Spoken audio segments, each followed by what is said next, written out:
중국 정부가 최근 복음적 신앙을 지켜온 교회 지도자들을 대거 체포했습니다.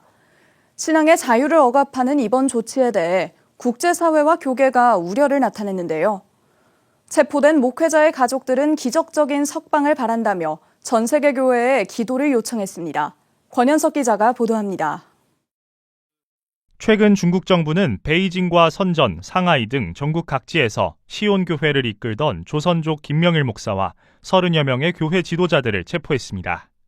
시온교회는 중국 내에서 복음적 신앙을 지켜온 대표적인 가정교회 연합체로 2007년 설립 이후 온라인과 소그룹을 중심으로 성장해왔습니다.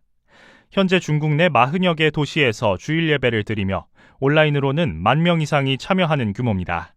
김 목사는 지난 10일 광시성 베이하이 지역 자택에서 체포됐으며 예배 장비와 자료들은 공안에 의해 압수된 것으로 알려졌습니다. 미국에 거주하는 김 목사의 가족들은 구금된 교회 지도자들이 교도소 독방에 수감돼 건강과 안전에 위협을 받고 있다며 전 세계 교회에 기도를 요청했습니다.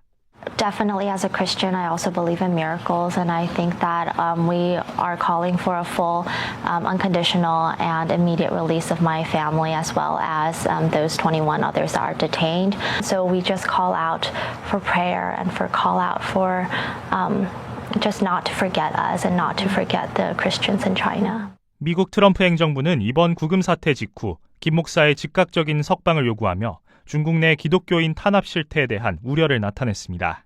마코 루비오 미 국무장관은 성명에서 중국 정부는 김 목사를 즉각 석방하고 모든 신앙인들이 탄압 없이 예배할 자유를 보장해야 한다고 촉구했습니다. 한국세계선교협의회 KWMA와 한국로잔위원회 등 국내 단체들도 성도들의 기도를 요청하는 한편 이번 사건을 중국교회와 한국교회가 함께 각성하는 계기로 삼아야 한다고 목소리를 높였습니다. 중국에 있는 교회 지체가 그런 어려움을 겪는 부분들에서 함께 아파하고 고통스러워하고 문제 제기를 할 필요는 있다. 로마 제국 시대 때 교회가 핍박을 당할 때 교회는 어떻게 반응했는가, 크리스찬들은 어떻게 반응했는가, 거기를 한번 생각해 보면 지혜를 모을 필요가 있지 않겠나 생각이 들고. KWMA는 또 세계 교회와 중국 교회가 더욱 깊이 연대하는 계기가 되길 바란다고도 전했습니다. 한편 중국 정부는 지난 2018년 종교 사무조례 개정안을 시행하면서 종교 활동에 대한 통제를 강화해왔습니다. 이를 계기로 많은 선교사들의 활동이 중단됐고 중국 내 여러 교회 지도자들이 해외로 흩어졌습니다.